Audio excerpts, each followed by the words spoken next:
Hello everybody, my name is Brady and we are back with another React video, and today we're going to be checking out more extra history. We're going to be finishing the series on Justinian and Theodora, but Theodora is noticeably absent from this one because she's dead. She died in the last one if you didn't see it. That was sad. I may have poked a little bit of fun at Justinian over the whole thing. This is the thing with important people who make these big decisions that affect other people's lives. It's really hard to sympathize with them. At the beginning of this series, I was thinking, oh, am I gonna like Justinian when this is all over? Because I know a lot of people who are really into Justinian. At the end, I say, not really. He's an imperialist, and that's one of those things that's kind of hard to sympathize with, especially from a modern perspective. I know there's a lot of imperialists, but like from everyone to most American presidents to Justinian, if you're an imperialist, that's usually, I'm not gonna like you that much as a person. Yeah, your wife's dead, but how many people died because of your ambition? So I don't like him in that sense, but he is definitely a fascinating character. And I think when it comes to historical figures, that's what really counts for me. You can be bad, you can be good, just don't be boring. So it's like television as well. You can be bad, you can be good, just don't be boring. And I think history, weirdly enough, has the same rules there. So I'm ready to wrap this up. This feels like such an incomplete version of Justinian. I'm sure you could do this a million different times and come up with like different events in his reign, because I know it was eventful, but like it just feels so soon. And this has been so long. I'm sorry, I'm rambling. Intro's over. Let's get into the video.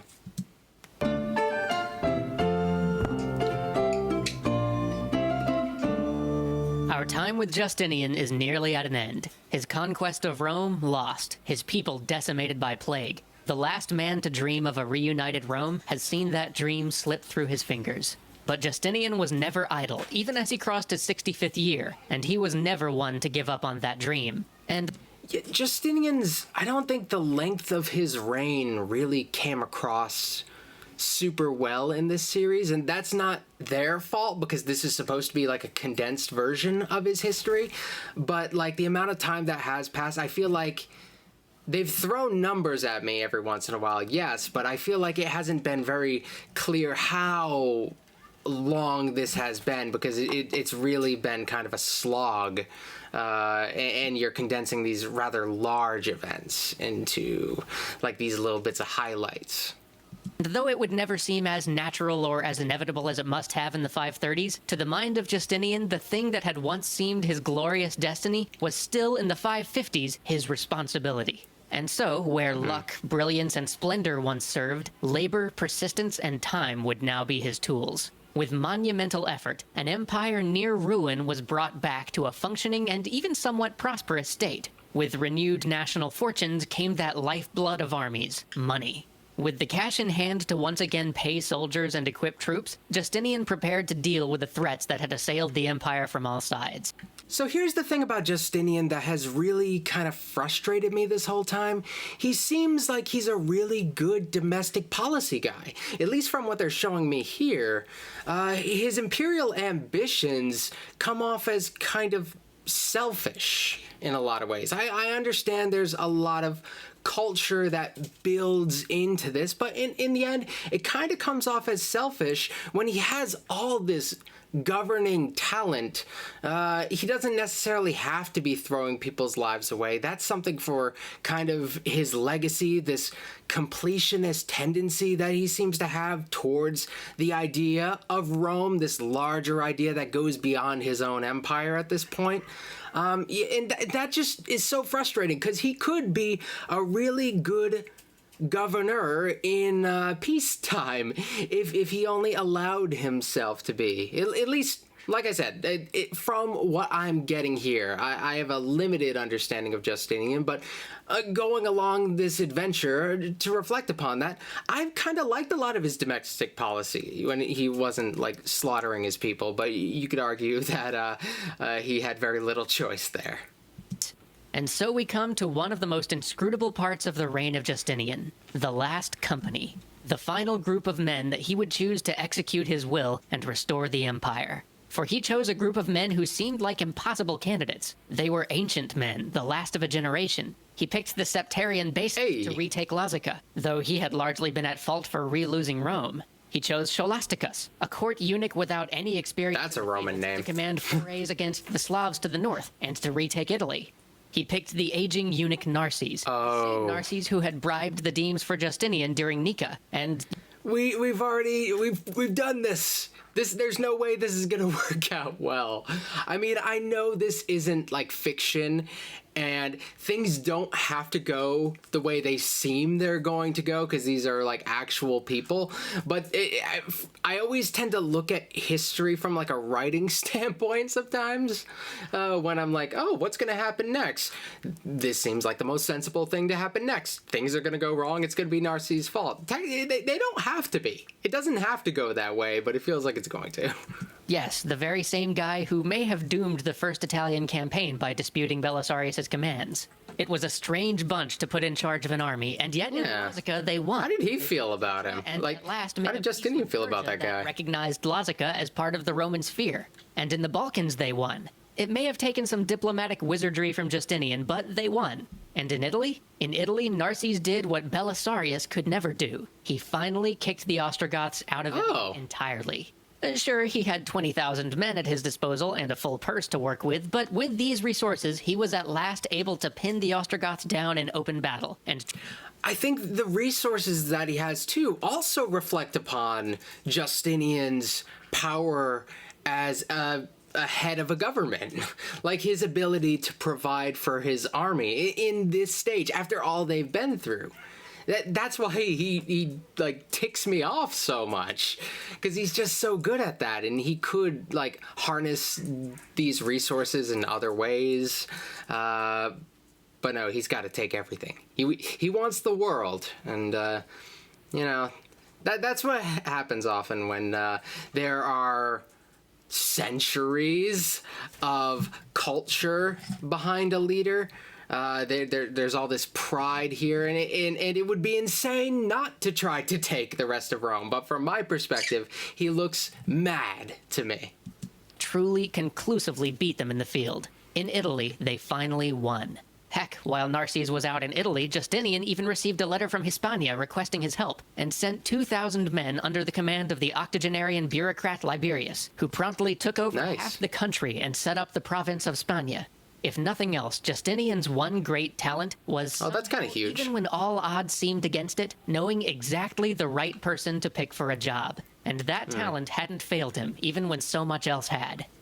Yeah, as a delegator, that does seem to be a very valuable position. There are a lot of leaders who are kind of true do-it-yourselfers, and a lot of them are pretty crazy. Some of them find some significant success, but like you'd compare this to like a George Washington, who was not like a brilliant general by any means. He was an okay general. He was not like this brilliant governor or anything. He was just kind of a pretty good delegator and had a good eye for people, and it seems like Justinian has that. And it's weird trying to compare Justinian to George Washington, because I'm sure the differences are immense, but that's just what comes to mind.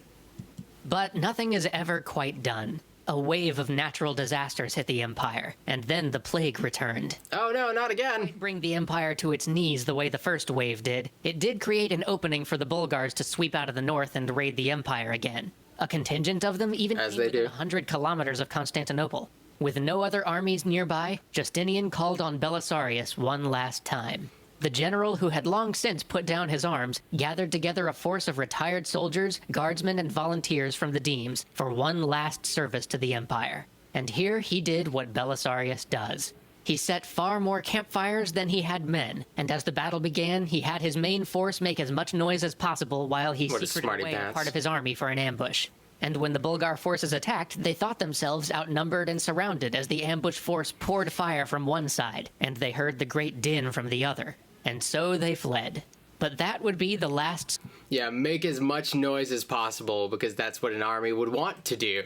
It's kind of like a... you gotta play it safe in that situation, right? Because, like, what if you're wrong? What if you call their bluff and you're wrong? And they're like, no, they're just making a lot of noise to mess with us, because this is a very common tactic, just kind of inflating your numbers in the eyes of the enemy or whatever. But it just... sometimes I just want somebody to call their bluff, because that doesn't seem to happen very often. Like, we've covered a lot of, like, old military history at this point, and very rarely does somebody call their bluff in a situation like this. Sir. At least not in the famous cases. I'm sure it's been done, just not in a lot of the cases that we've covered on the channel. This for Belisarius. And one by one, the chapter closed on all of our players. Tribonian had died in 542. Theodora in 548. John the Cappadocian fades out of the historical records sometime in the 550s. In 554, Shame. mortality makes even our historian Procopius put down his pen. Aw, man. Belisarius, he himself passed in 565. Almost all of the minor players, those who have just had a bit part on Justinian's stage, they too are dead. Justinian is alone. The only one to outlive them all would be Narses, who would make it to the grand old age of 95. But he was out there Sick. reorganizing the province. Like, 95 is old in pretty much any time. I wonder what the life expectancy was for, like, a politician during those times, because I found in a lot of circles throughout history, politicians do tend to live pretty long. Like, today, you look at the age of the American Congress, it's ridiculous. Finding, like, younger people, they are outliers. And you would think that new people with new ideas would appeal, but, like, a lot of these people, like, dig in their claws forever, and holding on to power is what seems to keep them young, absorbing the essence of the government in order to keep them young. I don't know what it is. We've got people in the Congress who we know are we don't know who specifically, but a lot of them are being prescribed Alzheimer's medication, which is kind of concerning, like, that people stick around that long. But, like, with Narses being seemingly some sort of a career politician, I don't know what he does when he's not serving directly under Justinian, but I'm not surprised that somebody in that circle would end up living that long. A generation of greatness had passed. Justinian would spend his last years trying to consolidate what he'd achieved, and continuing his ill-fated attempts to reconcile the Christian church. But the days of glory and of boundless empire were at an end. In 565, after one of the longest reigns of any emperor in Roman history, and just a few months after Belisarius, he too died. It's almost impossible not to wonder what his last thoughts were. Did he see the success of his conquests, or their cost? Did he die a man disappointed at failure to achieve his dream, to see a reunited Rome and a reunited church? Or did he look out at the Hagia Sophia one last time and think about how much he'd grown the empire, how he'd rationalized the laws, brought Rome back into the fold, and seen the empire through the plague without being torn apart by civil war? We'll never know. To this day, Justinian remains one of the great what-ifs of history. Yeah, and he lists all his policies, and I'm, like, going back and forth, and I'm like, and then I'm like, he's pretty good at that. And it really does lean towards a lot of his domestic policy. The guy is clearly brilliant in so many ways. I wonder how well, when he talks about, does he see the cost of his ambition, of his choices that he made as a leader? I think that's a really good question to ask about most ambitious leaders who had, like, imperial intentions, because it seems like a lot of them create this sort of wall in between themselves and the casualties and the people that their decisions are going to be affecting. There seems to just be this disconnect, and I don't know if that disconnect exists as kind of a feature in order to make it more possible that they could execute their ambition, because if they were thinking about all this stuff here and there, would they be able to make the decisions that they feel they have to make? Or do they just genuinely not see the people who are casualties of the situation as inherently valuable? Or do they see them as kind of expendable, in a sense? With Justinian, I personally don't know, but with a lot of leaders, I've contemplated it quite deeply. 3. What if the plague hadn't struck? What if the Ostrogoths had capitulated one of those dozen times they were just about to? What if the Persians had been led by somebody less competent, or just been a little slower to attack? What if? Justinian's successors were as energetic and as capable as he had been. If any one of those things had turned out differently, perhaps we would consider him the greatest Roman emperor of all time. Perhaps the West would speak Greek and Latin and still see Constantinople as its capital. But none of those what-ifs took place, and within 100 years, almost everything he had gained would be lost. Only the Hagia Sophia and his law code. It's kind of an Alexander the Great situation, but on a larger scale. Like, it lasted a little bit longer than you would expect. Without somebody like Justinian at the forefront. With Alexander the Great, once he died, his empire just like fell apart. So you could say that Justinian, as a domestic leader, was stronger, had something a little bit more stable in place for his successors, because that's a huge part of what I think makes a good leader. Setting things in place so that the country can outlast you. You can do all sorts of great things in your lifetime, but if the empire, the country, the town, whatever it happens to be, whatever you're governing, if it falls right after you died, you didn't give them the tools it took to move beyond you, and I think that's a huge part of what makes a good leader. Would truly endure. He was for a little better than Alexander in that a Western regard. Empire, what did he sacrifice? Perhaps everything. He emptied the Byzantine treasury, taxed heavily, created thousands of miles of new borders to guard for an empire reduced by plague and a soldiery reduced by his own wars. Italy would turn out to cost the empire more than it ever brought in, and North Africa would suffer a series of rebellions and convulsions due to his inability to pay the troops there. Would the Byzantines be so unprepared for the Muslim conquest 70 years later if Justinian hadn't squandered the empire's resources on the ephemeral West?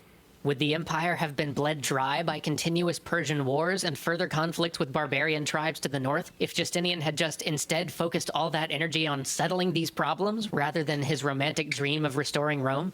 But for all this, one can't help but respect the dream and the monumental efforts of the men of his age to make it come true. And I don't know if I respect the dream. That's kind of the thing that I have trouble with here. Because, like, he thinks so big, it's like he doesn't see what's in front of him in a lot of cases. Well, he must see what's in front of him because he is such a good domestic leader, so he has to see that. But it seems like that's merely a means to a grander end, which that's the part that I don't know if I necessarily respect about him. Because, like, prosperity for the sake of prosperity is probably what a leader in a modern sense should want, but from where he comes from everything that was built before him, the culture that surrounded his position, I guess, like, I can't judge him as much in a modern sense, but I think there's still room to judge somebody. When you're judging people in history, I kind of compare it to like judging somebody from another culture. You have to consider like all the factors that make them who they are. If you still want to make a judgment after considering that, do what you want, just make sure you consider the whole picture. So I couldn't see any other Roman emperor in his time being like not ambitious in that sense, so maybe my expectations are just a little too high in certain respects, so I'm not sure how I feel overall. In hearing about his work, one can't help but get a little lost in that dream, and imagine what the empire would have been if he'd achieved the success he came so close to. And so we leave Justinian and all those who stood by his side as a question and a cautionary tale, an enigma and a promise, a parable to inspire us to dream, and a warning against being blinded by our own vision. And though the reign of Justinian is at an end, we continue to feel the echoes of these men and women centuries later, their triumphs and their failures. Thanks for watching. We'll see you next time. So I guess this is the time where we get to reflect upon this series as a whole, because we've just gone through 12 episodes with this guy and his wife.